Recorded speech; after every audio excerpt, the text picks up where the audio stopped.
So, let me tell you something that you should have already realized by now about this fucking show you're listening to. This shit is supposed to be for mature audiences, as in grown-ups, mentally mature. It's supposed to talk about adult subjects, an adult frame of mind. It's not fucking that at all. This is two emotionally regressed, broken half-wits pretending to offer insight on movies. All they really offer you is an endless sexual perversion and a laundry list of personal paraphilia issues. You can make your own choices in life, but you have to choose this as entertainment. You know you're better than this. You have to know you are better than listening to Cinema Psyops.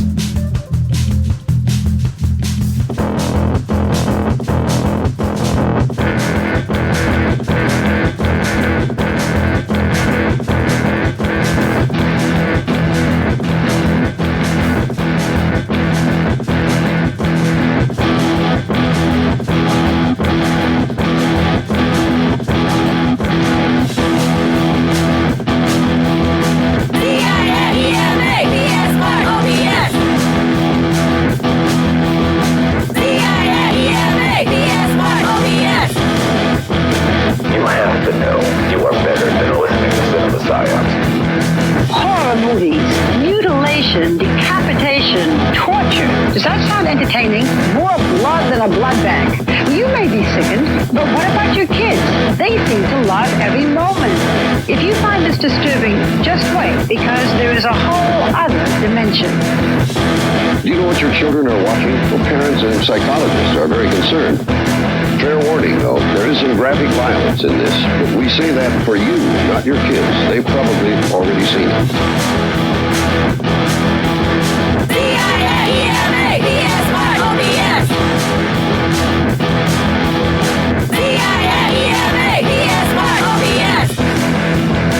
You have to know you are better than listening to Cinema Psyops.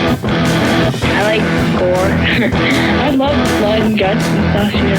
It turns me on, you know, ever since I was a little kid. I love the feeling of being scared, you know.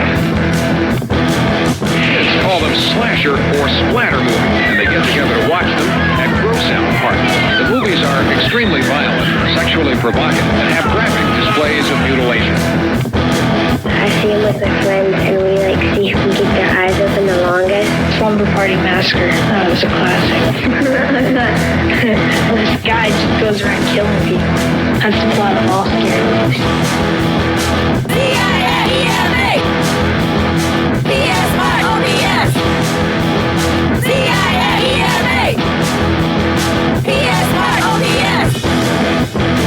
You have to know you are better than listening to Cinema Psyops.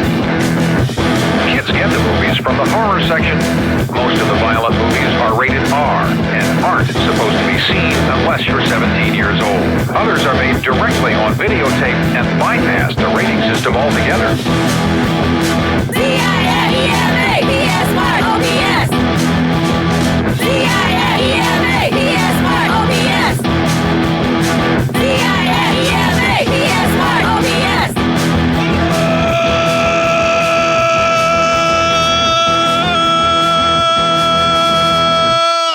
It's not worth doing it as long when you have to do it twice. And welcome to Cinema Psyops. I'm your host, Court, the guy that fucking somehow hit the play button twice so he was pausing his own fucking recording, and joining me all the way across the city of Omaha for the 354th consecutive week of this show is my co-host, Matt. Did we do this before? Yeah, you definitely did. You have fucking evidence that you did it before. But yeah, I hit the play button twice and did not fucking record on my side like a fucking idiot.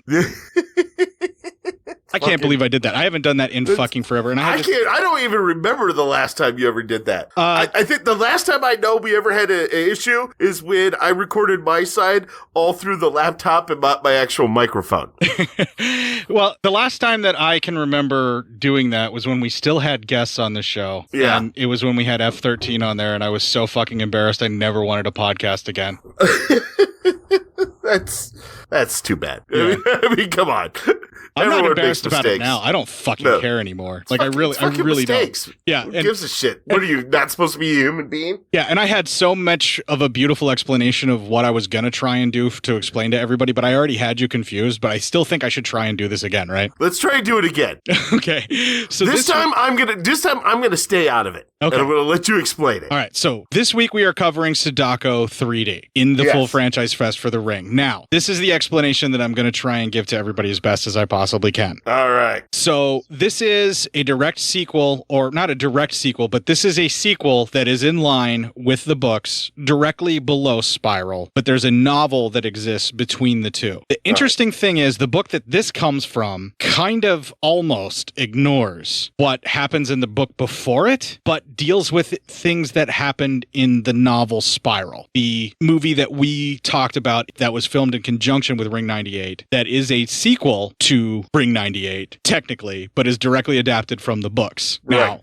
Now, Spiral being the next one in the series that we were talking about, so it's Ring 98, Spiral, and now Sadako 3D. Because both the book that Sadako 3D is adapted from and the movie itself ignore the events of the previous novel Loop, it's going to leave folks a little bit of a gap on some of the understanding of some of the things that are happening, but not terribly bad. The main things that you need to know that at the end of Spiral, there is a Sadako rebirthed living clone that is the child / hybrid version of that. Maya is the girlfriend of Ryuji, right? Maya? Yes. Yeah. So whatever that character's name was whenever she was revealed, that person that is the Sadako clone, and then they're going to release the virus and it's going to infect everybody, and there's going to be a ton of Sadako clones and this weird stuff like that's happening. Yeah. Okay. All right. Yes. All of those events have to do with some of the things that are happening in Sadako 3D. Okay. All right. Now, the person that is Ryuji Reborn, which is the husband-son of the hybrid Sadako Maya, that is Ryuji. He's going by the name Kashiwada, I believe. Okay. Kashiwada is turned into an artist who is trying to resurrect Sadako for revenge in Sadako 3D, but in the novel of S, he's actually eliminating clones of Sadako that we were talking about would end up happening because of that virus in the release in Spiral, right? Right. Now, those clones we do see kind of eliminated in the movie Sadako 3D pretty much right at the beginning, them being in the well and then all piled up there, left to die in the well in a huge pile. In the novel, that's apparently Sadako clones.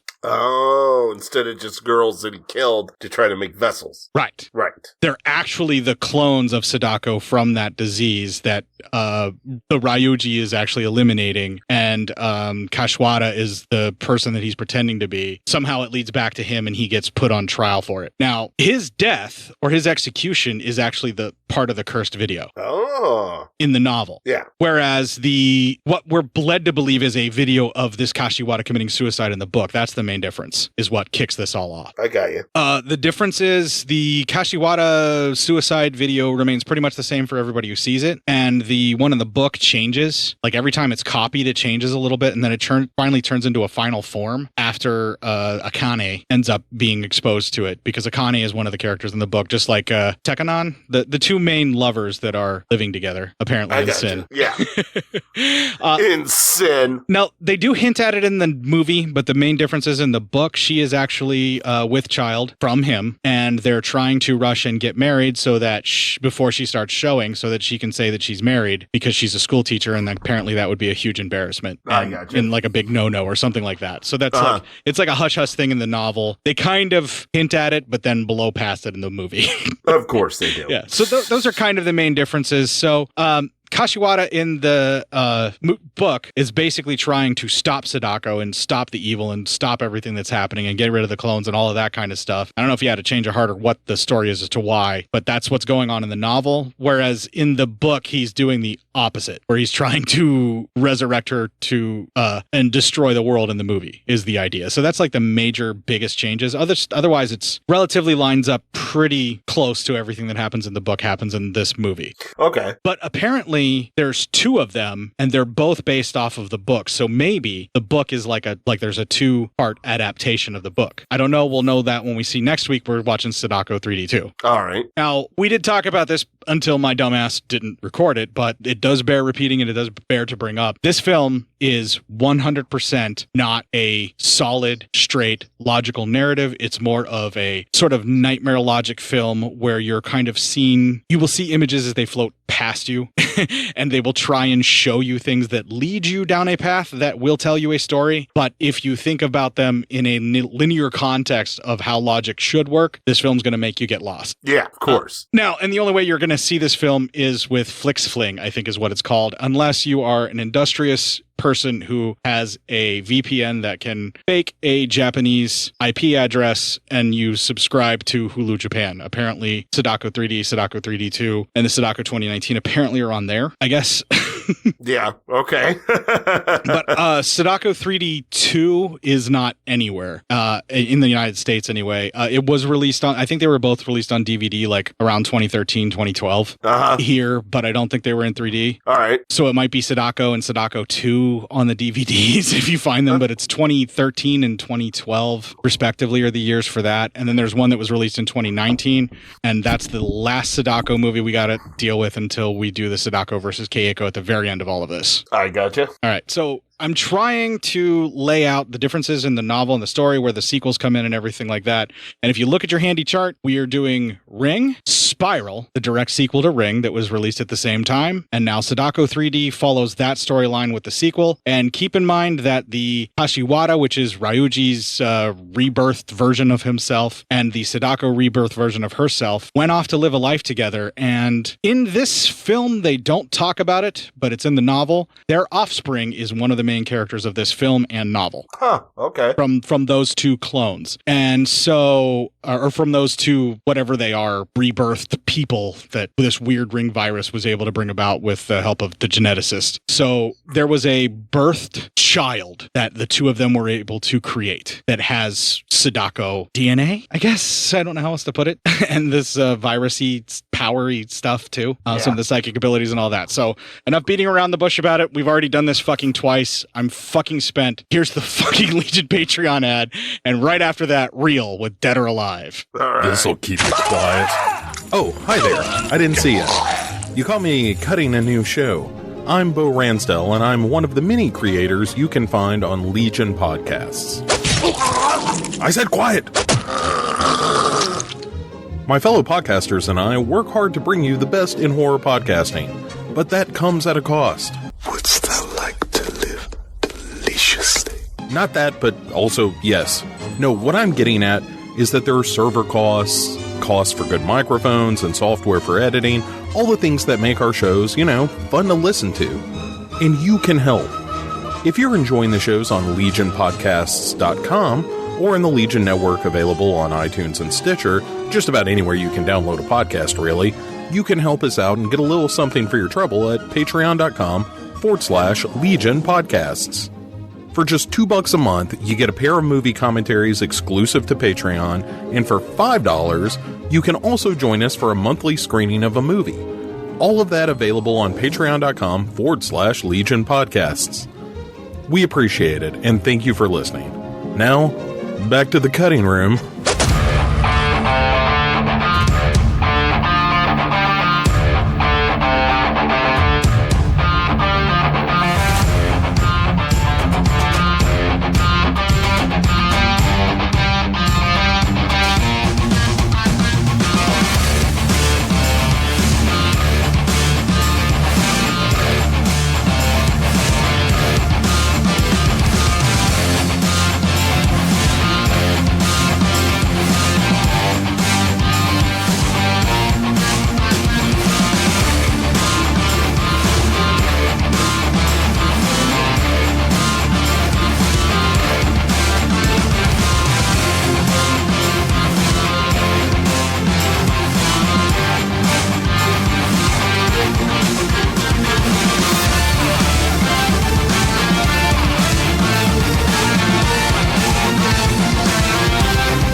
So that's the band Real. It's spelled with a backwards R, R-E-A-L, but the R is backwards. And the song is called Dead or Alive, or at least that's what it was called when I found it on the YouTubes. Of course.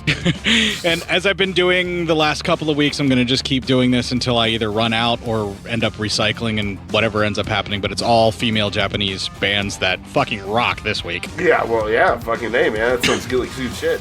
Yeah, that fucking guitar riff, whenever the actual thing kicks in, I'm still mesmerized at what the fuck they're actually doing there. I'm still trying to figure it out. It was really cool. Yeah.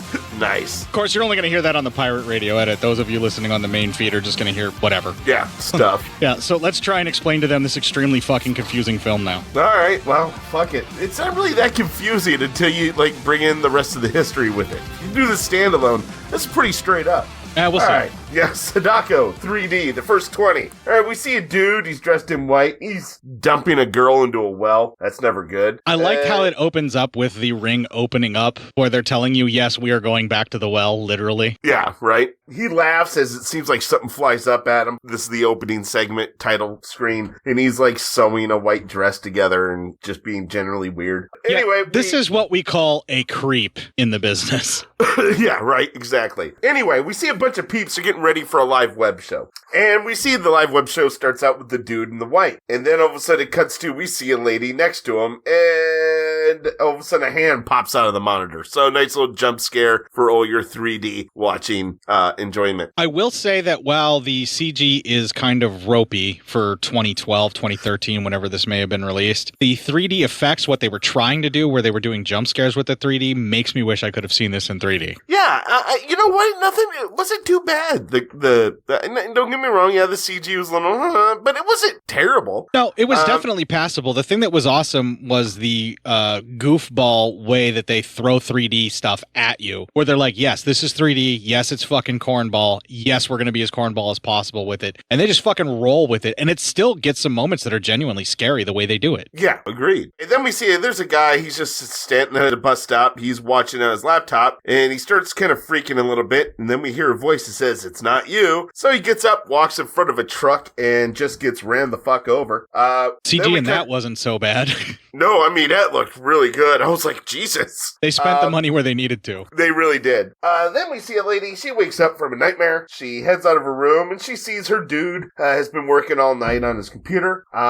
He asks if she's had a bad dream. She's like, no, of course not. You know, lying to him. We kind of get the feeling the whole entirety of the beginning of the film that we just saw was her dream. Like, she has visions of this. Yeah, right. But anyway, we see it wasn't, because the cops are sitting there, two detectives investigating the guy who stepped in front of the bus. No, I mean, it happened, but she dreamt it because she's dreaming what's happening. Oh, it could be that too, yeah. They never say it outright, but they hint at it with the editing. Yeah. Anyway, the older officer states that they've had a lot of suicides in this area lately. Then he talks about how there was a video playing on the laptop. Well, the younger detective brings up that there's been a rumor about a cursed video, and it's being like really hot on the net right now. And he the also older gets cop, super excited, like he's a ghost hunter and like really into this kind of urban myth stuff. It's kind of cute. And of course, the older cop just brushes him off because he's like a fucking boomer asshat. Well, also, I mean, it not even just needs to be a boomer asshat. If you're a cop right now and you're investigating this, I heard about a cursed video, you'd also look at him and go, dude, will you shut the fuck up? This is a fucking crime, like, maybe not even a crime scene, but a person died here. Have some fucking respect, you dipshit. Okay, yes, I would personally be like that, but if I were a Japanese person raised in that culture and believed that this type of curse thing could exist, and also maybe I was old enough to know the events from 30 years ago or 20 years ago. But then also, you would admonish him because he's a little too excited about it. It's like, come on, have some decorum around here. Right? Like, I'm trying to figure out which one it is what I'm getting at, is why is this detective getting all boomer on him? Let's not be so pleased about being at a death scene. Fuck. And also clip. So then we cut to some schoolgirl is looking for the video on her phone. She keeps getting 404 errors. She thinks she found it, and the teacher shows up. The teacher happens to be the young lady from earlier who woke up from the nightmare. Akane. Well, she decides to watch the video. The whole class gets around her, so you get kind of scared, and it just ends up being snails, so it's not the actual video. The teacher says she's going to keep the phone. The student, she has to confiscate it, of course, because there's no phones during class. She goes, she can come get it, and she'll turn it off even, so that it doesn't waste battery. Then later on, the girl comes to pick up the phone, and the teacher looks over, and she sees the 404 screen is on there, and she's like, that's weird, I thought I turned it off. And it even vibrates a bit, but she gives it back to the student, not thinking much. Yeah, because, maybe it had an alarm thing set to turn it back on at a certain time anyway. Yeah. So the teacher heads home, and her boyfriend and his buddy, the buddies search on the web. They've all heard about the cursed video, and they're trying to see it. And the buddy says it wasn't even a video, it was a live stream that was cursing people to kill themselves. He goes, but now no one can find it. Well, later on that night, that same schoolgirl, she's on her phone, and she turns it off, and then she goes to do some homework. As she's doing it, she hears a voice that says, let's begin. Then all of a sudden, an arm shoots out of the phone, grabs her. All of a sudden, we see her flying out of her window down to the ground as a lady voice says, it's not you. All really cool effects that probably would have been really awesome to see in 3D, like the breaking glass everywhere, which looks shitty in CG, not in 3D. Would have probably been an awesome thing to see in 3D. I agree. A lot of broken glass flying everywhere in slow motion. Broken glass is a big thing in this movie. Broken CG glass flying everywhere and no one getting shredded by it for some reason. Yeah, exactly. We cut to the teacher. She's covering up her boyfriend. She feels like he's falling asleep on the couch. And she feels like nervous, and she looks up and she sees a moth. Is that a moth or butterfly? Whatever it is, it's there. It is a winged insect of some sort that's kind of furry and somewhat cute. Yeah, so it's either a moth or a butterfly. Anyway, then she gets a call about that girl, and she's really sad, and then an earthquake hits. It's kind of really an insane little scene there.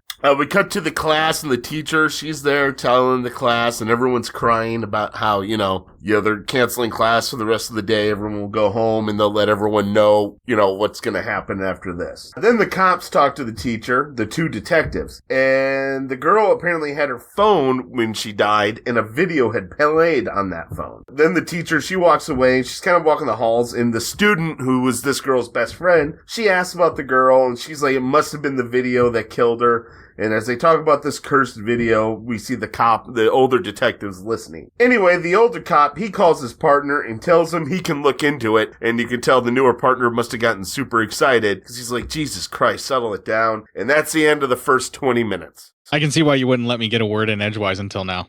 Yeah. I'm like, come on. I know we're close. Let's get to this 20 because we can go through it.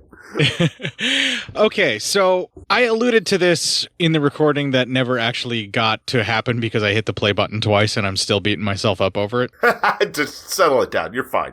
Everything's going to be good. Yeah, I know. But I won't let it go for like fucking months, Probably not. Yeah, I know. Maybe years. I alluded to how at this time frame in 2013, there was a craze of 3D, and you mentioned it as well, and you talked about how like a lot of franchises were going nuts for 3D, and it was a way to rake in a little extra money, but it was also a way to get people back out to the theater because that was just something that people were getting into. And about 2013, it was really, really huge. Now, I also mentioned when it was really zooming. Yeah. Now, I also mentioned that a lot of horror remakes and or horror movie franchises would nix a story in order to bring in a 3D element instead because they knew that that would put the butts in the seat. And I did go, after I said that, just like I'm doing here. Now, the Saw 3D is definitely the case where, the stories were already dwindling. No matter how much you like the original Saw, all franchises dwindle. It just happens. The only exclusion to that is Phantasm, as we've discussed. Of course. Plenty on this show. Yeah, absolutely. The best of all franchises because they get better with less money because they throw more story and ambition at it. And it's amazing. Saw doesn't do that at all. No, it diminishes in story. I'm sorry, it does. The 3D time, by the time that it hits 3D is around this same time as well. And the Resident Evils were doing a lot of 3D shit for those movies by then. And those were bad just right off from the start. And they just got even worse. But so I would have 100% believed that when we did this, Sadako 3D, I had the preconceived notion that there was going to be absolutely no story. This was going to be a diminished sequel that relies on 3D gimmicks only in order to get you some kind of cheap thrills and scares. Yeah. What I end up seeing in the first 20 minutes, whenever that guy tosses the lady down the well, is no, they're going to use 3D in a way that is going to make you watch a lady fall, possibly to her death, nebulously for what seems like ever, to where she looks like she is floating out of the screen at you in 3D. And then at some point you realize, no, she's probably already dead, being dropped down there, and you're watching a corpse being disposed of down a well. True. And then that's what you think. but Yeah. you'd be wrong. Yeah, and then the next thing you see is this fucking arm shoot out of the screen at you, and you're like, fuck, I wish I could see this in 3D. Because right. they're definitely not doing it as just a gimmick. They're trying to use it to scare the shit out of you, and they're trying to use it in such a way as to where they're like, hey, we can do these shots, let's do this. You know, instead of showing her floating in water and her hair's moving because of that, this particular dead body that's being dropped down the well that looks exactly like Sadako goes in a very slow motion, almost like they're floating out of the screen at you. Yeah. The way that they shoot it. And it really gets invasive, and I think in 3D it would be literally right up in your face and probably pretty uncomfortable. Yeah, I think so too. The arms jumping You'd out probably be at like, you. Jesus Christ. The arms jumping out at you while the arms are kind of CG crappy looking and they just shoot out of the screen. The way that they shoot out of the screen with the jump scare cord kind of thing that goes with it is done in such a way to where it is a little startling, and you probably would, if it came out of the screen and came at you 3D ways and like worked with the 3D effect to go right up at your face with it with the hand grabbing at you. I can see where a theater full of people would jump back and freak the fuck out.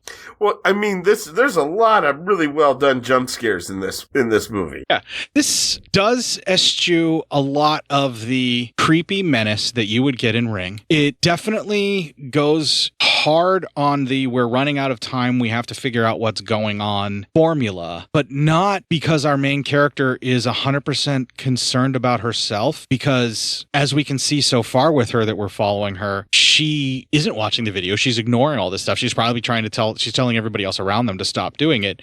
She's investigating because she's losing people that are special to her, her students, and even this student was extremely popular, so. Right, and there is no reason, as far as we can tell, other than the video, because of the way that they were behaving, and, you know, that's going to affect everybody, obviously. And the fact that her own husband, who's like boss or coworker or whatever, was trying to get him to watch the video while they're at the house, is doing it too. Yeah. And she also just she's very uncomfortable, and you can tell she's going to try and make them not do it. But because they can't get it to work, they just give up and move on. Yeah, exactly. Yeah. In the novel, at this point, the main difference is the would-be husband actually works for like a movie company or something. And they use the video of the live broadcast suicide. It's given to him by his boss, who wants him to work something up with it. So he copies it from a thumb drive to his computer, and that's where that change happens, where like the video changes slightly for the first time. Oh, okay. Yeah. So the big difference here is you click on links trying to find it, and you have to actively search for the video. You don't just come across this video. There is no accident. You have to look for it and look for it and look for it. And then if you look for it enough, it finds you. That's basically what they're hinting at here. Looking for a video that's supposed to kill you. People that don't believe it could actually be real. Gotcha. But yeah, everyone who looks for it here talks about it as if they believe that it's real. They still just want to see it. Yeah, it's a weird fucking death wish to go looking for something that you think is going to kill you like that. But yeah. I mean, I can't judge people for that because I've done things that I was pretty sure were going to kill me, and not just lines of coke. That's true. I mean, yeah, I probably did things that I'm like, there's a chance of death in this. No, my best friend in high school drove a fucking tricked out fucking 79 Trans Am like the devil was behind us at all times, and I knowingly got into his car multiple times thinking that I could die in this next turn because of how he drove. No, I get that. Yeah, I rode with, I definitely had plenty of friends who drove like there was just, who give a shit, let's all die. Yeah, he drove like he didn't want to live anymore if it had to be. Yeah, exactly. I think he listens to this show, so he knows who he is, and he's probably giggling that I'm discussing him on the show. Listen, there are plenty of people who I rode with who I'm like, I'm still questioning whether they even had their eyes open while driving. Right. I can tell you personally, in this day and age, if I were to go looking for a video like this, it's because I don't believe in it and I want to disprove it to people. Oh, yeah. I gotcha. But I think a teenage version of me would want to go looking at it because not necessarily I don't believe that it can exist. I just want the bragging rights that I've seen it and lived if I do. I think that may be why some of the teens are driven to do it. This major popular chick that's like, you know, super happy-go-lucky, she's probably just looking for it because it's a thing that everybody's talking about and it'll make her super cool if she finds it. True. She probably wouldn't have watched it. I think it's just that she went looking for it to find it so that she could say that she found it. and it found her because she was looking for it. Because that seems, I mean, we'll see that later on that's the MO of this video is if you go looking for it, eventually it will find you. Yeah, that's true. It is it's like the ring curse on the videotape in that the video still finds a way to manipulate the people around you into seeing it too, like what happened to the son of Raiko. So that's a possibility. I really don't know. The film doesn't really get too far in depth about how that works, but the 404 error, once you find it, it's like a dead link, and then eventually the 404 error waits for you to be alone and the video gets you. Well, so you find out different things about this video too that we'll get into later on. Right, as the story sort of develops, but that's what we know for sure so far. Yeah. All right, we can move on. All right. Well, we start out then. Later on, the teacher, she's at home looking for the video, but then her boyfriend gets home. She asks him to get in touch with his buddy who was over before so that she can ask more questions about the video. Then we see the two cops are talking, the two detectives, and the young one says this curse is real, and he states it started with a live stream 10 days earlier. And then he said the stream was being monitored, and the mod who was watching it, they killed themselves. And then all who watched the video died at the same time by committing suicide. And we see kind of all the deaths of everyone who had been watching it earlier. We see them all, they had killed themselves and how. That was an interesting montage. Some of it really cool for 3D effects. Yeah. Then we come back to the teacher and the boyfriend. They get details from the friend about the video. More just, it's kind of like just really non-news for us right now. It's more of what we already know. Yeah, but they are working very hard to tie it into the previous films. Yeah. Some of it having to do with some of the stuff we learned in Spiral, some of it having to do with the stuff that we learned in Ring, the original Ring that it's tying it back to with the videotapes and everything. But they're doing it in a way where it's the characters finding out so that if you need to be caught up, you can. If you already know, you just kind of yawn. Yeah, exactly. Good call. Yeah, I mean, a lot of movies do this kind of stuff and they do it so poorly. And I was actually really excited to see that this 3D thing that I was pretty much ready to shit all over. Right. When I was getting ready to sit down and watch it when we were going to do the review, surprised me in such a way where I'm like, wow, I really like the way they just did that. Yeah, exactly. The two detectives then visit the apartment of the guy who did the live stream, the one who owns the video. The older cop, as he walks around, says everything seems fake, like almost like none of this is real. Like the apartment isn't real, like it's a studio. Like no one actually lived here. And the landlady's kind of fucked up and says, aren't we all fake? The detectives talk more about the videos. And the young one, he very much believes that the cursed video is a thing, while the older one does not, of course. And we see Error 404 is still showing when you try to find the video, as the young detective is trying to do. He actually finds the actual link for the live stream and gets that Error 404. He finds the correct link by searching for the actual artist, proving his theory is correct. Yeah. At school, a student is looking for the video. They're also getting Error 404. And that's the same student who's kind of like the other girl who died's best friend. Yeah, she took that death very hard because she refuses to believe that her friend would just kill herself, and no one that knew her thinks that at all. Yeah. The teacher then hears from another teacher that same student really dropped from all her extracurricular activity. Probably taking the death hard. Well, the teacher goes around, asks different girls where that other girl is, and they're like, I think she's in the study hall. As she leaves, she overhears those girls talking about how that girl's really changed since the other girl's death, and all she says is how she'll find the video, or she'll find it. So then the student, the student, we catch to her, she's in the study hall, but she gets to the video. It pops up. We see the dude say, let's get started. He states how this is the resurrection of S. S will destroy all of humanity. This will be the end of the world. And then all of a sudden we see Sadako choking the living shit out of him to death. We see him fall to the ground dead. Then all of a sudden, Sadako's arm comes out, grabs the girl through the monitor. Just then the teacher gets in there, and Sadako grabs the teacher, but the teacher screams, shattering the monitor. The girl is definitely scared of the teacher, runs away. And then we hear a little voice that says, it is you. It's not you, it is you. The lady with the banshee voice is the thing that Sadako's looking for. Exactly.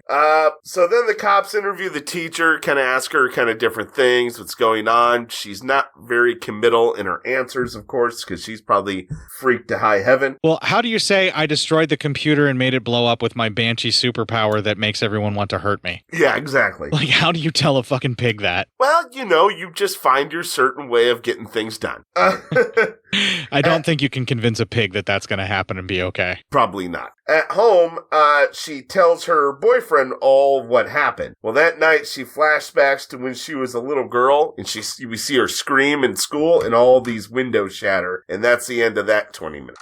All right, so this flashback that we're talking about... You get a little history. Yeah, the flashback that we're talking about here, where she's a little girl with the screaming banshee power, and she's apparently had this power her whole entire life. She is the progeny of the rebirth Ryuji father or son husband thing to Sadako's rebirth version that came from Maya. Yes. She is their child. Now, okay, in the book. Right. Now, in the books, it's actually revealed that she was believed to be a clone of Sadako and that Kashiwada was looking to slaughter her as well, but it turns out she is their spawn, so she is technically not a clone, has her own past, she can make her own choices and all of that kind of stuff, isn't going to be able to be used to bring Sadako back in the books. Yeah. And the reason he's killing all the clones is to make sure that Sadako can't come back and stop the powers in the books. Okay. Now, in the movie, this Kashiwada guy is not that rebirth Ryuji, apparently. Akane just has similar powers and a similar path as Sadako. I like it better that she's her child. That gives it sort of a Emperor Palpatine and Rey Palpatine thing going on. Oh, yeah. Spoiler alert for anybody that gives a fuck about that last 3 franchises. Well, I care. But right. I actually said that. I said that for you. Okay, thank you. Because I know that you care, and I know that you actually do like those last 3 movies. I do. I actually do. I'm just a Star Wars fan. I enjoy Star Wars. Everyone else can get fucked if they can't enjoy it. All right. Anyway, back to the whole thing here. So the Rey Palpatine versus the Emperor at the end of the last Jedi film is pretty much what we're getting set up here with Sadako versus her child in the book story, and I kind of missed that in the movie. So I actually was thinking, what if she is one of those Sadako clone things, and the guy killed all the other ones to force the Sadako hand to be this particular one, which is the most powerful one who actually has her own power now, before Sadako takes over. That's what I was kind of thinking. Yeah. But having it be her own daughter, and the idea that not necessarily she would come back to inhabit the body of her own daughter, but just that her own daughter is the one that's going after and trying to stop her, I like. Okay, I gotcha. Just because, I got issues of my own. But anyway. Yeah, well, I mean, who doesn't at this point? Right.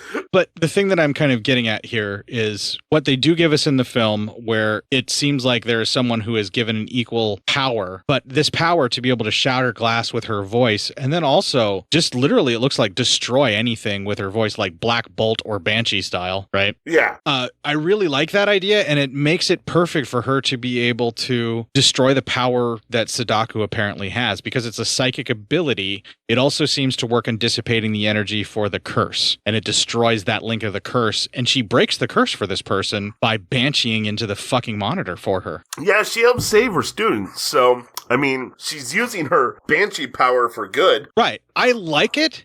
I know that this is quite a breast of difference from the horror elements that we're seeing, but I'm also a fan of the Jason versus Carrie movie from Friday the 13th, Part 7. Oh, yeah, I know, yeah. Jason versus the Jedi. Yeah, I love that shit. Right, telekinesis, Carrie, whatever, same thing. Same thing. Yeah, the Jedi use it for good. Carrie uses it because people made her feel like shit, so that's why I said Carrie. I mean, they did dump, pig's blood on her, so she could do whatever the fuck she wanted at that point, in my opinion. Pretty much every time I watch the end of Carrie, I'm like the mom from Arrested Development hearing about the lady who murdered her children, and she goes, oh, good for her. That's good for her. I'm literally sitting there with a martini that I don't even drink. I'm like, and good for her. Yeah, same here. I would be the same way, yeah. Okay. Did you hear? The young lady who had pig's blood spilt on her killed the entire class. Oh, good for her. Sounds like a great night. Okay. Good for her. Just to kind of bring it back to the movie and to finish it up here. Yeah. The idea that it's a psychic power going against a psychic power, and she's going to fight Sadako and try and stop her. I really like that, even when it's daughter and mother, and the mother doesn't intend to take her over. What the movie does here is raise the stakes, where she's actually what Sadako wants the entire time, and now anybody who's seen the video is is subject at any time to get, or even found the link, or went looking for it, that's in her life, is actually being sought out by the video and attacked just to force Akane's hand and get Sadako another shot at taking over Akane or getting our hands on it. That's what we see from the rest of the movie out, is Sadako is literally hunting her by attacking everyone she cares about. That is true, yeah. And that is where trying to draw her out. Yeah, that's where the true horror comes in, because she isn't looking to harm her per se. She's not looking to kill her. She wants her body as a vessel to bring her back. Yeah. So but she's got to get to her. Right. And the only way that she can get to her is to force her hand by going after everything that she cares about and everyone that she cares about. And that is fucking horrifying. And I do like that sort of head-to-head psychic battle, a la Jason versus Carrie or Rey versus Palpatine. Yeah, exactly. Let's move on to the next 20. Word up. All right. Well, the next day, she gets a call from that one friend of her boyfriend's about the video and saying that really the new information is a lot of people are saying that they hear the "it's not you" before they commit suicide. Then all of a sudden the lights go out in the school and she gets freaked and runs into a computer room and all the monitors have that 404 on it and all the kids are staring at it. She freaks out trying to get him to stop watching before a teacher grabs her and all of a sudden the lights snap back on and everything's normal. And the teacher's like, nothing was going wrong. We just had a power surge. So, of course, she made a scene, so she's in the headmaster's office, and she is told she's got to take a break. Basically, they're saying, you got to go away, the students are terrified by you, and so are we, or you're going to be permanently fired. This is your option. Yeah, just go away for a little bit. We can't miss you if you don't leave. Wait for all this to blow over with a cool pint down at the Winchester. That's right. That night, she sees, she's got to just stay outside, and there's a video billboard up there, and all of a sudden she sees hair coming out of it and she freaks, but then it goes back to normal. She's at home, her boyfriend gets home and comforts her, so that's just kind of a lovey-dovey scene there. As he leaves the room then, the bedroom, he sees on his computer, the video is playing on the computer, and she rushes out because she hears it. They're trying to turn it off, trying to get out of there. Finally the monitor goes black, but then Sadako attacks, the arm comes out, again saying it's you. She again screams and the monitor blows up.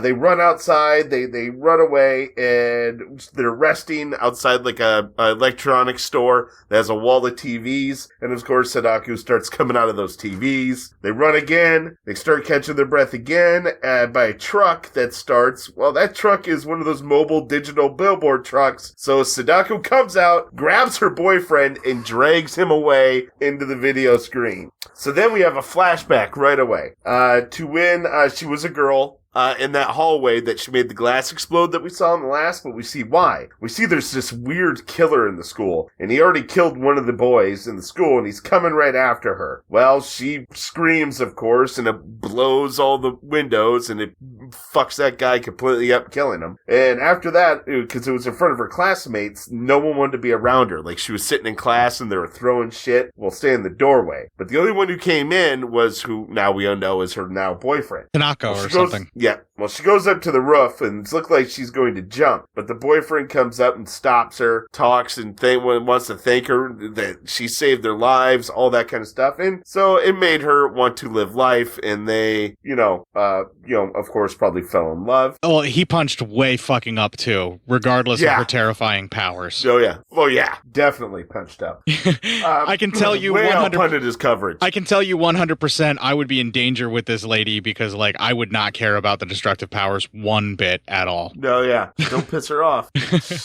I try not to, but then again, Yeah, it's us. Well, we're always going to piss someone off. So then we're back to the present day. The cops are interviewing her, and she's come to a few realizations. She tells the older detective that the video is real. The video is alive, and it's moving. That's why you see the 404. The video is not just a video. It is alive. And it moves, looking for someone. Yeah, she admits that because it's hunting her, and it took something from her finally. She realized that the video, this S, it's looking looking for a vessel, and because she has no form right now, so it needs her. So the video wants this S wants her to be the vessel. Well, later on, the old detective, he's just kind of resting in his chair, and his partner comes in. His partner has Sadako's hair in his face, and it's kind of telling him the video is real. He's obviously possessed. He has a gun pointed at the older detective, but he's able to fight it, and he forces himself to, well, shoot himself in killing himself. Did not like this part, but I get it. She had possessed him to make this happen. Yeah, and that's the end of that 20 minutes. Yeah, did not like this part at all, dude. Really? Yeah, when he walks up, I kind of thought that was interesting. When he walks up with the long hair, like I could see the makeup and like how bad the scenes were, and the actors like overplaying it, and I wasn't fucking feeling it. I'm sorry. Well, how about this? I liked the idea then. Yeah, the idea is definitely creepy. The execution just had me snickering. Just like wasn't a there. Fucking idiot. Yeah, I couldn't help it. That I don't blame you. I guess for me, I was more talking about the thought of it. You know, the idea. Maybe not the execution, but the idea was a cool idea to do. Like she possesses one of the detectives to try to kill the older detective so that he can't help her. One of the 3D gimmicks they do a lot with is the hair. The hair comes out of TVs or comes across TV screens or the computer monitors, I should say, when you're watching the videos, or it'll infect the tablets or the phone screens. Like you see the hair coming across. And when the girl was being attacked, Sadako was trying to suck her into the TV using her hair. And there's a couple of other instances like where Sadako was grabbing, and I think she actually drags Tanaka off into the video screen with her using her hair, right? Mm-hmm. So there's a lot of hair attacks in this where the hair is acting almost like a tentacle, where it's alive. The hair is a weapon for Sadako now. Yeah, and it is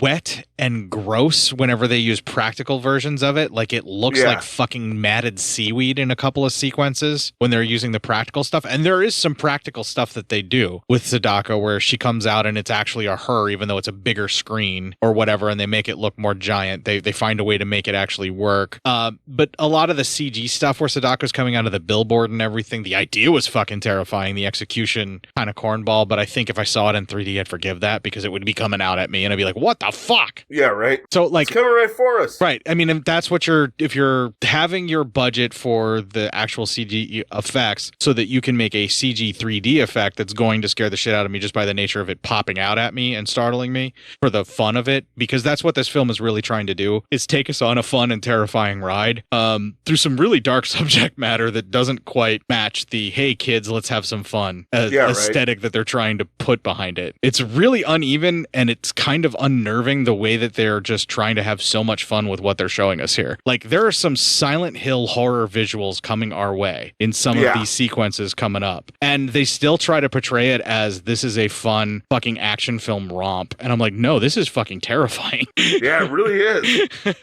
And we haven't even gotten to the like real nightmare fuel part of it that really turned, like, I know that what I'm saying right now makes it sound like I did not enjoy this film and I'm bagging on it, and I'll tell you at this point while I'm watching it, I really was kind of like, oh my god, what the fuck, what's next, you know? There's a few things that I'm like, okay, this is kind of cool, but what on earth could possibly have happened to make me turn around on this, Matt?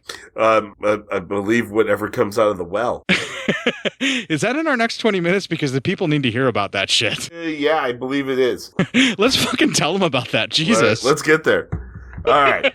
Because Jesus Christ. All right. Yeah. So the teacher's walking home and that boyfriend's friend shows up and he's all obviously possessed. And he tells her that she needs to hurry up or the boyfriend will die. And to send her a message, the girl in the hospital is next. He runs away and she chases him, and then she comes to a dead end. She turns around and now he's all a distorted monster. And that was kind of nightmare fuelish. Yes.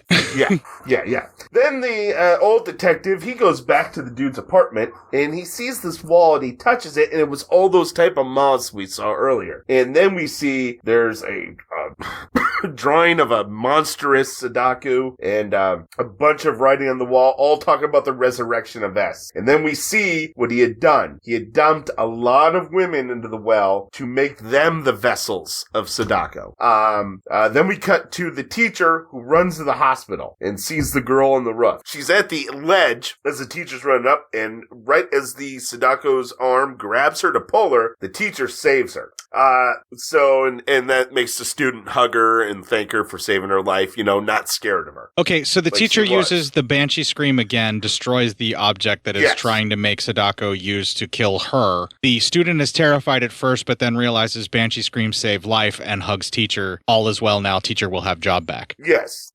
And also, student cares once again for teacher.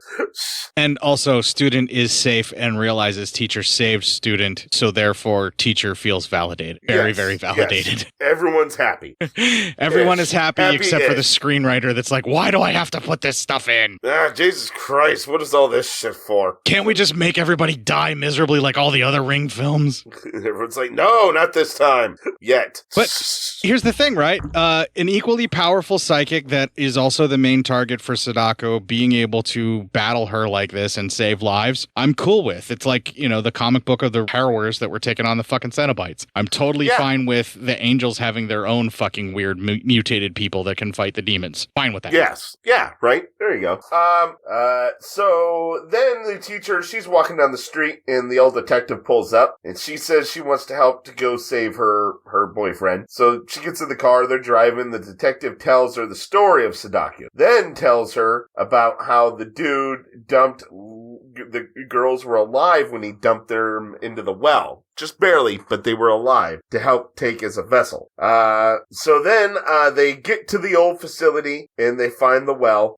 He looks over into the well and a bunch of locusts fly out. And then all of a sudden we see this weird fucking creature crawl out. And it is horrific looking. We need to actually describe the actual creatures when they come out. Talk about, the creatures have, their limbs are extended fully, almost like the back legs are almost like a frog, right? Okay, the mutation is essentially this. The front half of the Sadako women clone vessel things that are coming out of the ground are nothing more than like sort of creature intelligence level base hunting monsters. They basically work like the nurses from Silent Hill, only their shape is, the front half of them is still very humanoid and normal, but the back half is twisted. Their legs are elongated and super long in such a way that they crawl like a weta. They look like those weta bugs that have like those super big back legs, or whatever, or like cave crickets and shit like that. Yeah, or like those really fucked up, weird looking crabs is like how they move. So they do crawl on their hands, but they also just can walk and balance on their front like fucking frogs do, like that. And they crawl and they're huge. And the CG versions of them aren't necessarily as scary to me, but there are practical effect versions of them where there's actually people moving and are in control of their bodies and doing these really creepy, herky-jerky motions that remind me of how the nurses move in Silent Hill. So it looks like a monster from Silent Hill designed to look like Sadako is essentially what it is with those giant back legs. It's absolutely horrifying. They're terrifying to look at, and the practical versions of them are actually there and knocking shit over and doing stuff.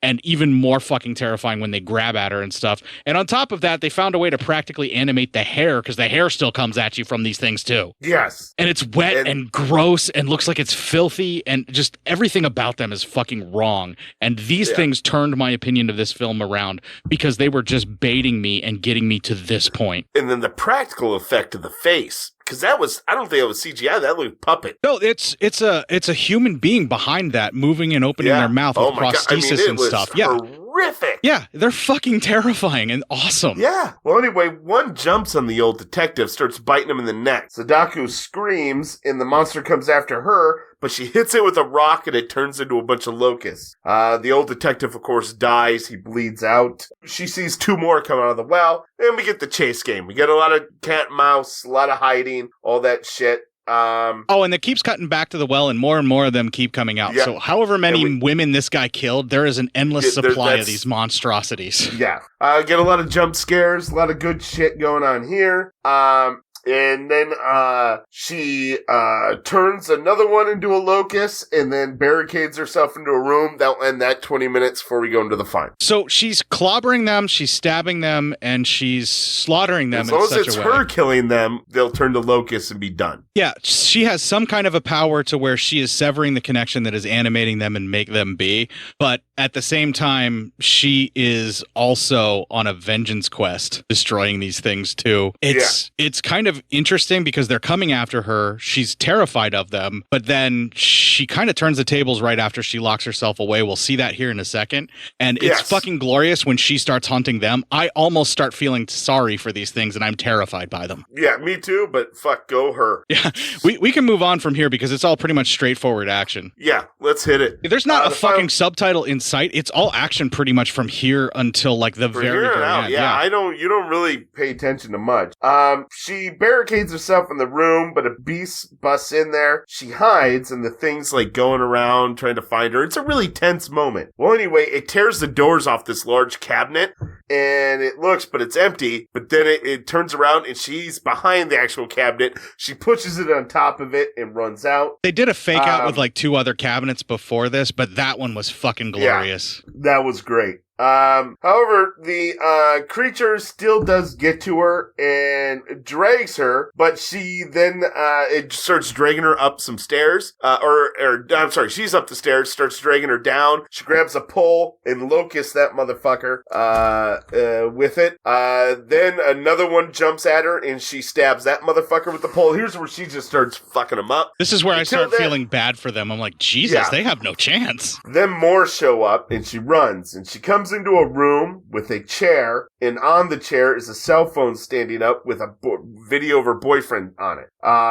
She goes up to it, but then she gets surrounded by the creatures, and right before they overtake her, she screams and all those motherfuckers explode. She shatters them like they're the glass and all the other stuff. She can destroy Sadako clones too. Yeah, but the most badass part is then she's kind of laying there on their knees, and then she just moves the pole behind her. There's a creature alive behind her, and she dusts that motherfucker without even looking. Badass. That is old school fucking samurai, and I love it. Yeah.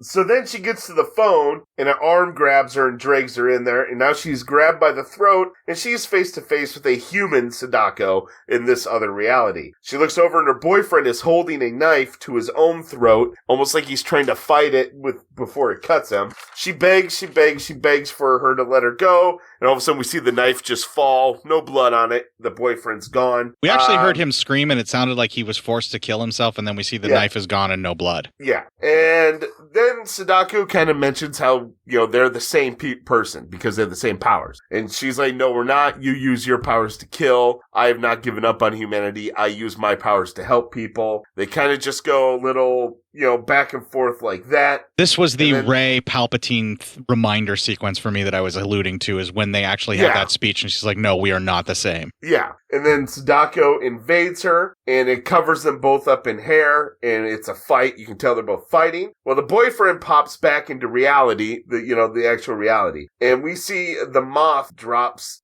that phone that was there, and it has 404 on the screen. So he uses a rock and he smashes the phone and he can hear horrific screaming coming from somewhere. Well, we go back to that hair fight where they're covered in the hair. They fall through that reality back into our reality. The boyfriend starts tearing through the hair and he finds her, kind of unconscious. She wakes up. We find out it is her that won. She knows that, she's happy to see him. They embrace. Roll credits. Alright, so the hair fight thing was a little weird and I didn't really enjoy that, but that must be just like a cultural thing that I just don't get, I guess. Yeah, I thought it was a weak way to... I think that's when the money ran out to me. So the final battle was just them covered in hair. They gained so much goodwill with all of those fucking Sadako clone monster things that fucking creeped me out, and I still can't fucking not unsee them. Yeah. It's fine for me. So I'm fine because those creatures are so badass. I'm like, I could deal with the final fight maybe not being up to snuff of what I wanted it to be. Yeah, and I mean they're trying to show that like Sadako is, overtaking her with the hair, but I think we should have heard the scream. Beneath all of the hair, and she's trying to compact it down to win. There should have been something more than just like hair everywhere, because it was just literally hair everywhere. But when it does come into the reality and he's tearing through the hair to find Akane, that stuff is wet and filthy and gross and just looks like it was pulled out of a drain, right? Yeah. Like it looks like that clump of hair that you just pulled out of the drain with a snake, because nobody uses the fucking hair catcher that you've installed in the tub ever. It's gross. It's a gross feeling to think about being wrapped up in that hair. Yeah, let alone having to tear it apart to find your love. Yeah, right? Yeah, and it actually does look that disgusting and gross. And like, I will tell you, yeah, the film does kind of fall apart at the end. And yes, it's a big, dumb popcorn ride, but it's a movie shot to be in 3D. What else did you expect? Yeah, right? It's like, hey, that's kind of just what that's going to be. But I enjoyed it. I liked the movie. Yeah, I had a fun time because that's what I was expecting. Yeah. I liked the story. I even liked the story. I didn't mind. I thought the story actually kind of worked for being 13 years later and trying to incorporate that technology into this story. I mean, who watches videotapes anymore? Of course, Sadako by 2013 would have been forgotten. No one watches videotapes anymore. There's no such thing as VCRs. And unfortunately, everybody looks for the live stream where the dude killed themselves. I've seen plenty of people where I'm like, seriously, why do you even want to watch that? But they do. Everyone would do that. Yeah. I know plenty of people that do that sort of thing. So someone using that in an attempt to revive her, it does make sense, and it's a way to bring her back. And he commits suicide by Sadako, and by everybody witnessing him dying by Sadako, they therefore give her a little bit more power. Exactly. And I think all of the deaths that happened previously gave her just enough strength to make those clones come out of the well whenever she needed them to for the battle, you know, to happen here, or to soften her up. I mean, those things were absolutely horrific. And the sequences where she's running through that abandoned building, we're back to, it's the hospital area in Spiral that, you know, we were talking about in the 95 But at least these ring. are cool-ass creatures fucking coming into them. Right, but it was an abandoned medical facility hospital that she was running through from them. It looked more like a mall at certain points, too, but I mean, that's where it was supposed to be.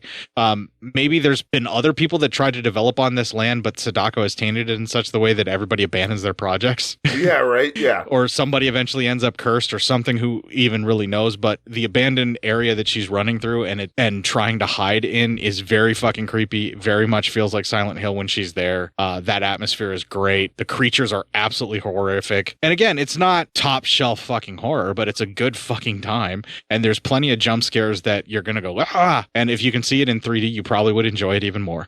Yeah, yes, I agree. Definitely.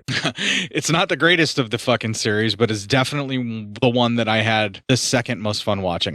Ring 2 is still the best in the series for me, but and Ring, obviously. No, I agree. Ring 2 is still the better of all what we've seen so far.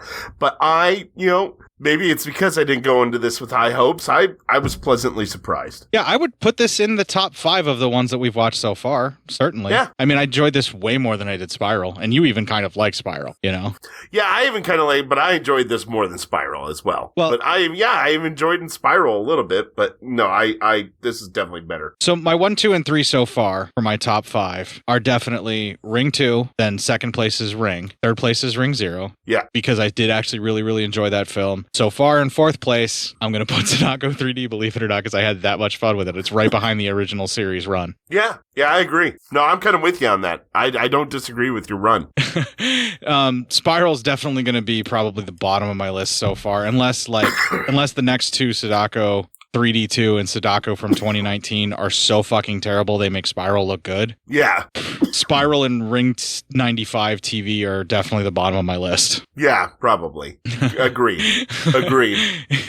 This is definitely better than those two. I had way more fun and enjoyed it a lot more. I don't care if that makes me a cornball or not. And like I said, it's harder to see unless you get the DVD, and you probably won't see it in 3D no matter how you get your hands on it. Unless you like import a fucking Blu-ray that's 3D. Unless maybe you live over in Japan and you're listening to the show, then you're like, I can get it easily, guys. I don't know what your problems are. Well, there's the thing that I told you about, but I don't even know if you get it on Hulu, if it's going to be 3D or not, or how that's even going to work for you. So I'm not going to make any promises there. That's true. In Hulu Japan, if you have that capability with your VPN, or you just are located actually in Japan. Yeah. No, I did. I did enjoy this. I thought it was pretty cool. And like I said, my attitude going into this was going to be, I'm going to shit all over this. I was expecting Texas Chainsaw 3D out of this. I was totally expecting that kind of horseshit. I was expecting the Saw 3Ds, the ones that were shot in 3D for Saw. I was expecting that level because it's in the right time frame and it is the right area of a franchise at the time to just basically wuss out and rely on 3D to draw people in and not really do anything with it. And instead, they went super artistic with some of the shots. They went super jump scare crazy with it. they really leaned into the 3D in such a way where they're like, yeah, we're going to scare the shit out of you, but we also want you to have a blast. We want this to be a fun ride scare film. And I think they accomplished that pretty fucking well. If that's what you go into this expecting, you're going to have a good time watching this one. Well, and then not only that, but we may be putting our standards based on what Americans do with their 3D shit at that time. You know? That's true. Maybe that's true. Other countries kind of maybe keep their standards up a little bit better than we do. Hey, that's fair. That's fair. But what I'm saying is when it comes to horror franchises, they always get worse. Yes. Yeah. Especially when they finally go to 3D or space, and or I will in even the say hood, this. or back to the hood, or from space back to the hood. Doing this show long enough, I've seen enough other franchises in other countries go to shit. So maybe it's not so much just an American thing. It is just a franchise thing. You can only go to the well, no pun intended, so many times before it's just dry and used up and terrible. Yeah, I would definitely assume that in the case of The Ring, we're always going back to the well. No, we're always going to have to go. If you don't go back to the well, it can't be the ring. Yeah, the ring is the well. The ring is made when the well is capped and all you see is the branch of sunlight just around the ring. That's what that ring is. That's the whole fucking thing. That's the whole point of it. You have to get back to that to make a movie there. So you can't have a ring without the circle of the fucking well. Well, we have definitely not killed enough time, so how about we do some PSYOP news for the folks tonight, unless you got something else to say. No, let's do some PSYOP news. I tried to pad the front of the episode, and then my dumbass didn't even record it. No, that's all right. I'm going to make up for that by playing Silent Siren on the Pirate Radio edit with Routine. We'll have PSYOP news right after this.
Silent Siren with Routine, and goddamn, that fucking rocks. Yeah, that was some good shit. That's technically Japanese pop, my man. Like they're far ahead of us for like everything still to this day. Apparently, usually they are.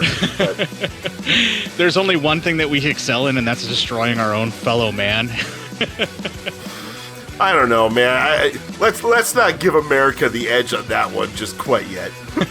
Well, let's just display. We're fairly young to get that nod compared to how many other countries have, completely inevitably tossed people aside. Well, let's just prove how America's a bunch of cunts by giving me some PSYOP news.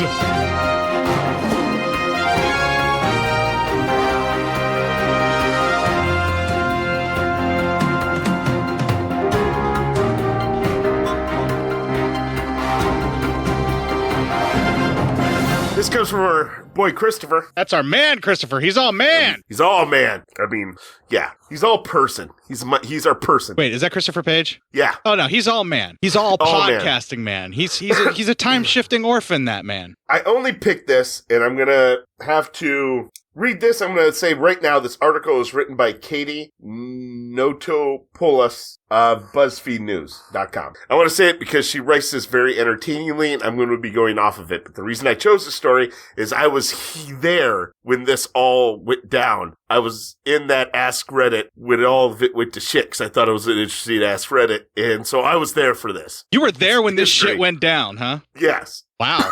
Wow. 10 years ago, a man jizzed in a shoebox and the internet was never the same. Okay. Yes. It's Reddit lore at this point. In early May is the cure for cancer. In early May 2012, Reddit history was made with an offhanded answer to a simple question: what's a secret that can ruin you if you got out? I love those that ask Reddits because they get. I mean, you just realize how fucked some people are in this world. Everyone will be coming on my face. That too.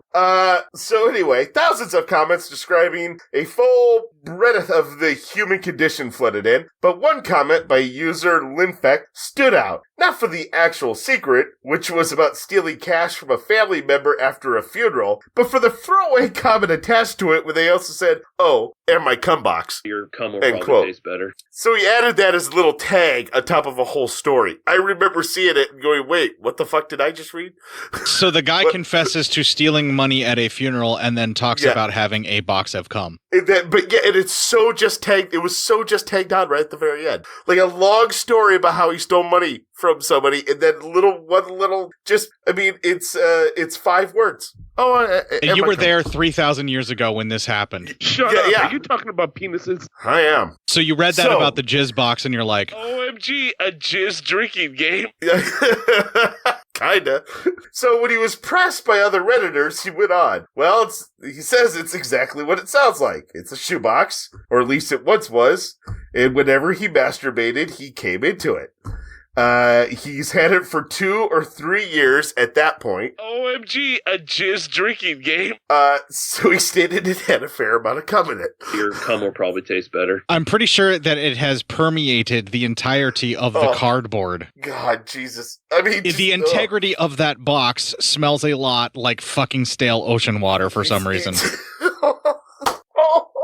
He stated it smells atrocious. Yeah, it's covered in fucking cum. Of course it does, Clip.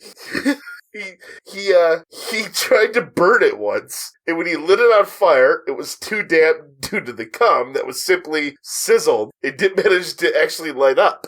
Dude, let it dry out first. Then he stated it turns out burning cum smells awful. Well, yeah, it's just like burning people. Yeah, so, wait, okay, how do you know? How do I know what burning people smells like? Yeah, how do you know that? I've been advised by my attorneys not to answer that question. How many attorneys do we got now? Enough for it to be plural at this point. Oh, Jesus Christ almighty. Anyway, now he has to spray it with a deodorant body spray just to get the old smell of burnt cum away. He states that there's also some drenched paper stuck to it, and then he goes, that's pretty much it. And then he posted photos of it as well. I was never brave enough for the photos. I left those be. Those links stayed blue. So you were in this chat room when this confession happened and the interrogation began when everybody wanted to know what he was talking about and this entire notorious thread of the cum box existed. Yeah. Is this where the confession of cum jars comes from too? Is this box? Does it all develop from this? It's possible. Listen, the sheer amount of replies that came from his comment, and then his replies to those replies, and their replies to that, you ever get an upset stomach? Because I did. Yeah. And I couldn't really read on anymore. I had read enough. Yeah, the more you read about this, the more awful it gets. And you just kind of want to ask the guy, like, why are you coming in public swimming pools? Well, I mean, because he has a box to do that in. I mean, are you paying attention? Right, but like, I want to give this guy some fucking life advice, you know?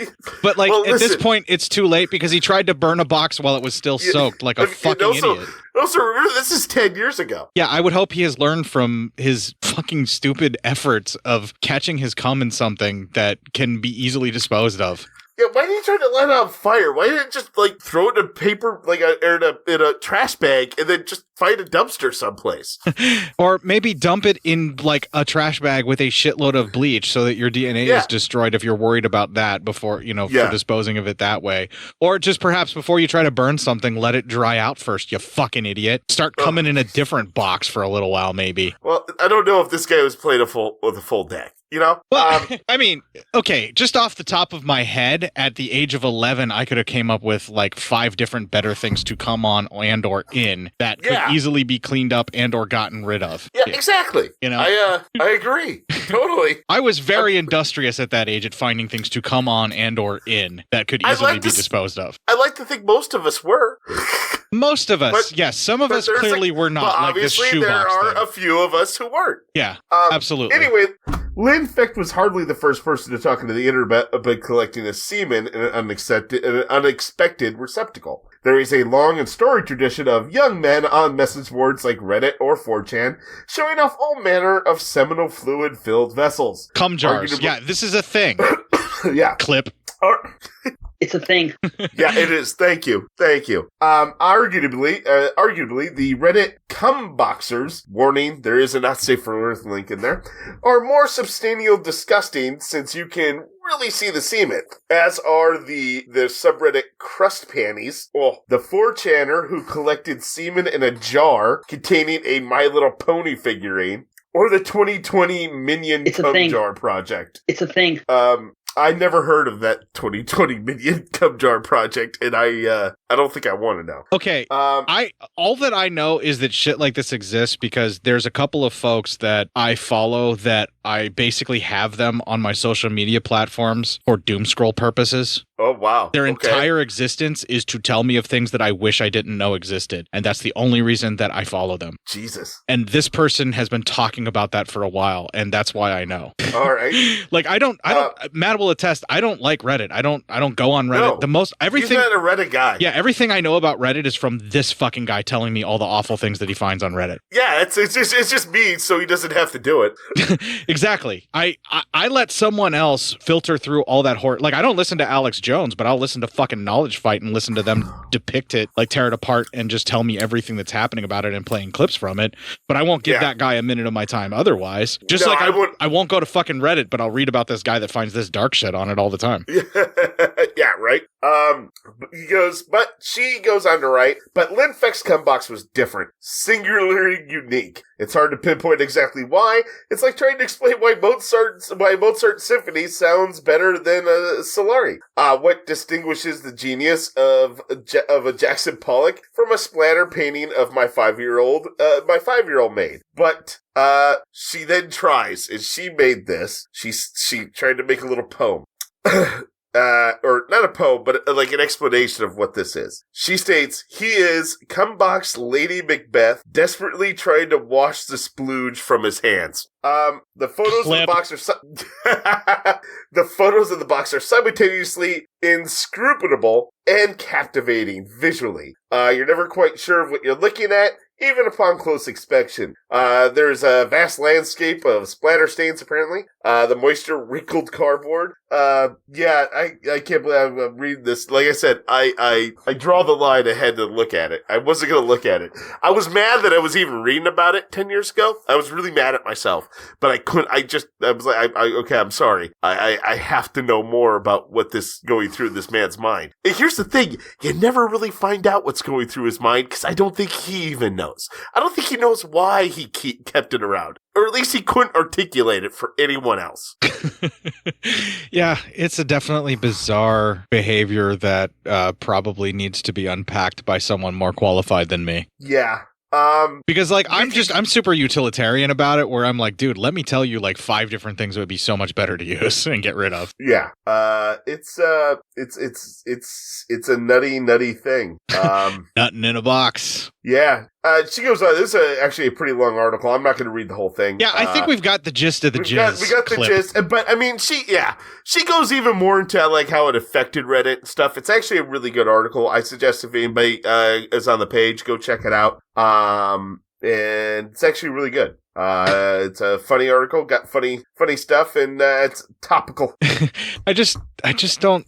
You got to have some kind of cognitive dissonance. There's definitely a cognitive dissonance. Yeah. I mean, there's got to be. You kind of see it. Yeah, to keep the box that long, to try and burn it while it's soaked, and expect it to burn even though it's soaked. And you know you have to, because, okay, when the original thing you posted about stealing from a family member at their funeral, the question was never what do you feel bad about doing. It's just if anybody knew, what would tear you apart. He doesn't feel bad about stealing from a family member at their funeral either. I mean, I'm just saying.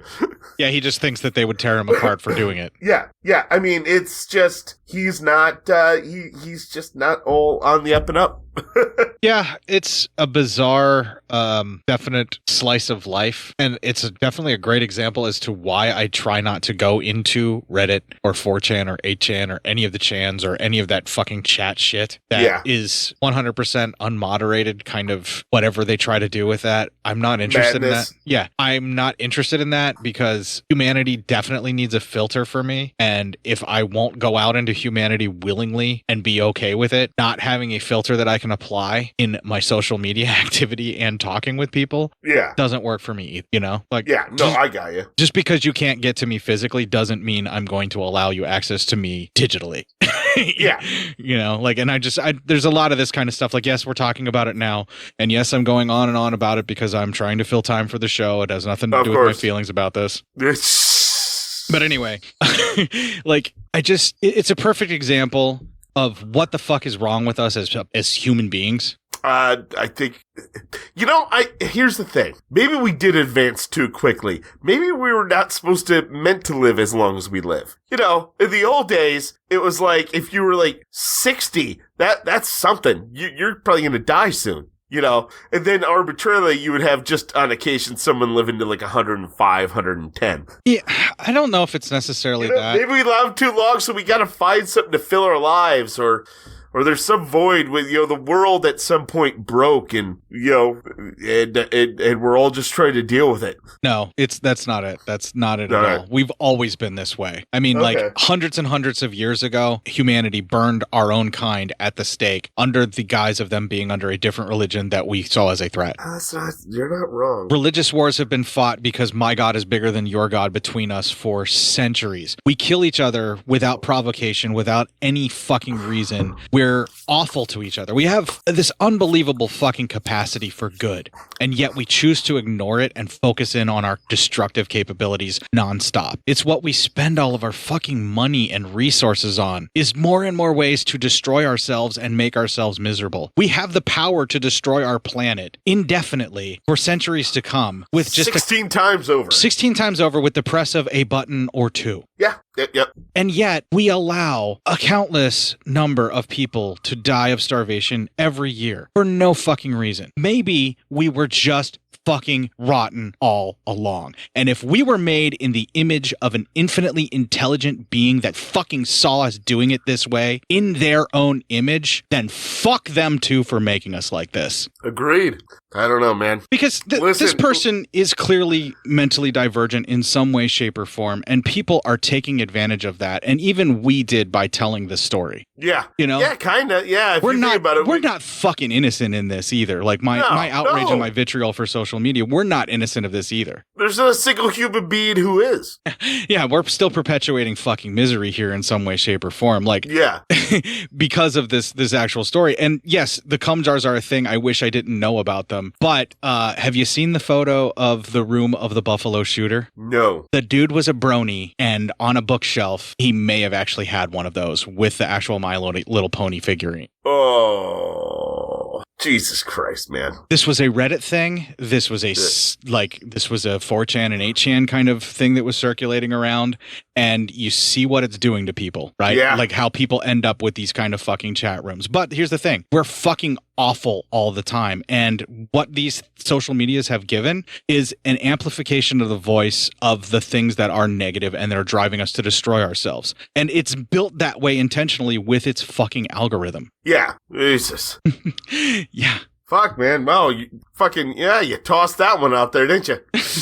I'm just saying. And we're all perpetuating it. We're all part of it. And it all ties back into Sadako because who knows? Maybe Sadako is fucking social media. Maybe that's the curse of humanity, that all of that fucking misery turned into one thing, and that is social media. And it's taken us all out. And we're saying thank you for it. Maybe the whole thing is we shouldn't be interacting as much as we do as human beings with each other. Well, I think with a certain amount of moderation, human beings actually are somewhat okay. And it's not a matter of, hey, you can't say that. It's more of a, please don't say that here. Yeah. That's all moderation really is. Yeah, that's true. Like, but everyone's reactionary, so right, but that's what they hear. Here's the thing, right? My parents used to tell me, oh no, you can't swear in front of grandma. Now, you can't swear, just don't swear in front of grandma. Why? Because that would upset grandma. Yeah. Okay, so if I'm communicating with someone on a platform whose understanding is you can't swear in front of grandma, I don't think that's too much to ask. I can obviously not participate in that platform if I don't agree with that. Yeah, exactly.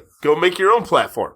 Yeah. Where you could definitely swear in front of grandma. Well, you know what platform I created for myself, Matt, where I can swear however the fuck I want, whether or not my grandma's going to hear it? Are we on it right now? We are fucking on it, my friend. Word the fuck up. This is how I'm communicating with the world, and I am grateful for the social media interactions I get from the people who listen to this show. Because if they can deal with us at this fucking level where we get way too fucking serious about shit that we can't fucking control and reveal way too much about how our anxiety is controlling our own minds, and by us, I mean me. Yeah, or, I hear you. You're feeling me. You just aren't there with me at this exact time. I get it. Right. Like, those folks have been a definite blessing. And the interaction that we get with the listeners of this show have definitely been something that has kept me going through all of the dark shit and the thoughts that I've definitely expounded upon here and my very negative view of humanity and our future. Yeah. Fuck it. So I thank all of you for at least giving me bright spots throughout the entirety of my day. And that's literally what I'm trying to do with this show and those dumb fucking memes that I throw your way. Matt, you want to close it out so we can talk to them about how to find that shit? Yeah, let's close that shit out. They need to know how to find them memes.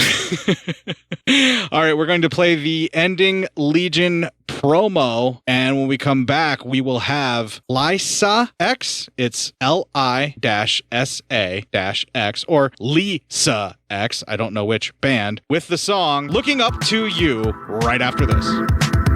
If you enjoyed this show, then make sure you check out the other great shows on the Legion Podcast Network, like Cinema Psyops, Cinema Beef, Devour the Podcast, Duncan and Bo Come Correct, Exploding Heads Horror Movie Podcast, Friday the 13th, Get Slayed, The Hellming Power Hour, Hello, This is the Doom Show, Hero Hero Go Show, Kill the Cast, Underwater Kaiju from Outer Space, Jerry Hates Action, Legion After Dark, Mental Health, Obsessive Cinema, Discourse, Pick Six Movies, the podcast by The Cemetery, the podcast on Haunted Hill, the Psychosemantic Podcast, Rick Radio, House of Wax, Dude Looks Like the 80s, Rabbit and Red Radio, the Shadecast, Short Bus Cinema, Two Drink Minimum Commentaries, the VD Clinic, Who Will Survive Horror Podcast, and Witch vs. the Doomsday Clock. With such a wide spread of shows, there is guaranteed to be a niche for you to fall in love with.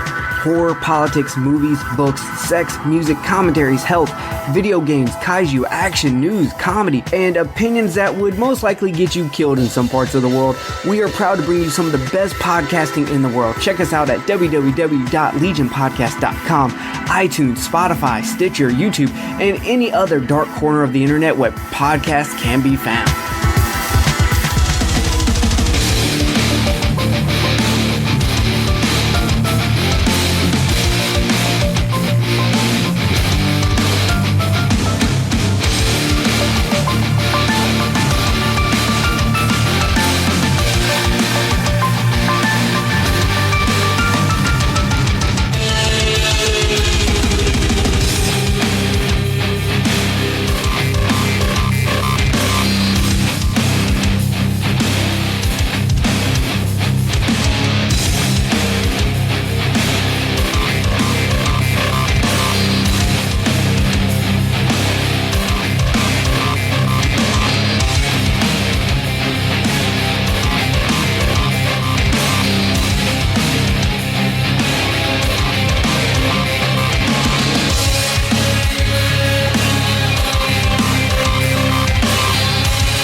Matt, once again, you don't all of a sudden understand Japanese because you've been covering these films. She's actually singing in English in that. Ah, damn it. Lisa X or Lisa or Liza X. I thought I was getting it, like Hooked on Phonics, the show for me. I figured out my way. You thought you were absorbing it, but you unfortunately are not, no. All right, nope, just back to being a dumb idiot. Hey, you can at least read the subtitles, and you haven't written a long-winded confession about the things that you come on or in on any way, shape, or form, or even talked about how you could tell people how to do it better. You know what, you're right, Court. I'm going to take one of them dum-dums off of there. I'm just a dumb idiot. Yeah, that kind of works. If you'd like to find the previous instances where we have disparaged our own intelligence in a way to try and entertain you, available on the 353 previous instances where we have definitely done that. legionpodcast.com/cinema-psyops-podcast. Yeah.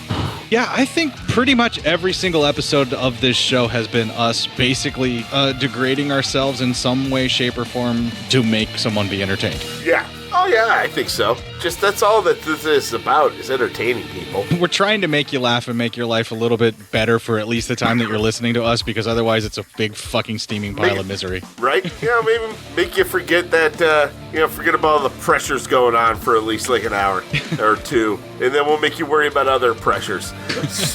Yeah, your escapism is being intruded by reality whenever Court gets all dim from doom scrolling and dark. That, or we just give you an existential crisis by mentioning some other horror that'll eventually come to our shores. Yeah, let's not even talk about monkeypox at this point like everybody else is. Jesus fucking Christ. One of the places where we definitely won't bring up anything like that and try to make things a little bit better for you and a little bit brighter. Thrice daily, during the workday, during the work week, for the working individual. Cinema_psyops. And you know what? Just because the work may be defined by other people as a 40-hour shift that was fought for you and they have to pay you for, doesn't mean that you aren't working if you're not being paid for it. You are still working, therefore you can still listen and consider yourself the working man or woman. That's right. Or person. Yes. The place where I get the most positive interaction at all on social media is our Facebook group, Cinema Psyops, and I thank each and every one of you that participate in the group that also listen to this show. Thank you so much. Yeah, you guys are kick-ass. The second place, although there's a bunch of tumbleweeds, is my main feed of Facebook, which I do see some things here and there and some memes and all of that, but mostly everybody's abandoned Facebook. And, I hope you're off doing some other things that make you happy and you're still listening to the show. Yeah, fuck them billionaires. Yeah, literally, they're fucking parasites and they're not fucking worth your time. Get rid of them. Yeah, exactly. If you'd like to write a dissertation about how capitalism is good and billionaires are actually okay, first of all, unless you are one, what the fuck is wrong with you? And secondly, you can send that to cinemapsyopscourt@gmail.com. Yes, good job. Well, while you're out there simping for people that are living off of you and because of you and wondering why we're telling you to stop doing it, kick the fuck out of this week and make it your bitch.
hit the fucking play button. That is so fucking stupid. Go ahead and start on your side. All right, and I'm recording again. 1, 2, 3. All right, can you talk for me real quick? Yeah, hello. Check 1, check 2. Okay, that's good. I just wanted to make sure I had you coming through. I haven't done that in fucking forever. That's ridiculous. None of that. I recorded my side, but I think you only get my voice. Yeah, so that's useless to me. Yeah. Other than your responses on this. So I'm just going to start again from the scream, and we'll just fucking go briefly with what we just... I know, it fucking blows. I'm sorry, we're just going to have to No, you're fine. That's just... Holy shit. That's never happened. It hasn't happened in years. Yeah. It's been a long-ass time. It had a second on there. I must have fucking hit the button twice. Ah, fuck it. Yeah. All right, 3, 2, 1. Well, she decides to watch the video. The whole class gets around her, so you get kind of scared, and it just ends up being snails, so it's not the actual video. But they are actually even more terrifying, yes. I'll just put some salt on it. You'll be fine. Oh, that's fucking cruel. Come on. Fuck, I'm just saying, man. Little garlic, some butter, you fucking saute them up. Saute that shit up, man. It's going to be tasty. Perfect. I don't even know how to cook snails, so don't do what I just said at all, folks. You could throw that into a stew.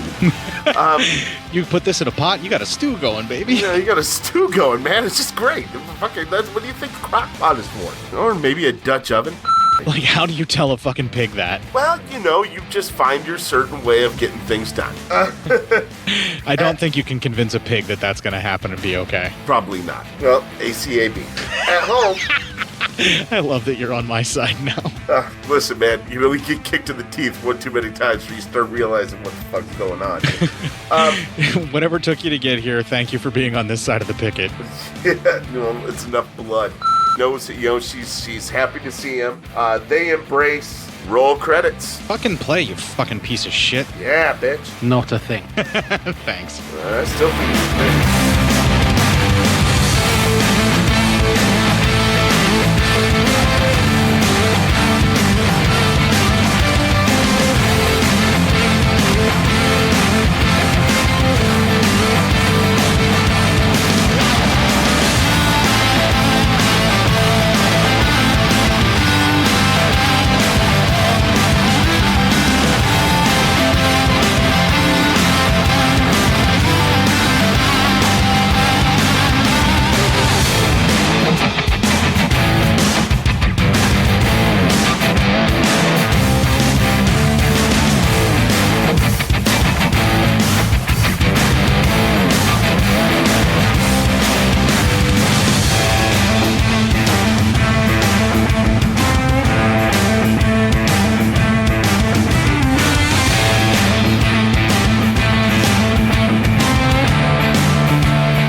there simping for people that are living off of you and because of you and wondering why we're telling you to stop doing it, kick the fuck out of this week and make it your bitch.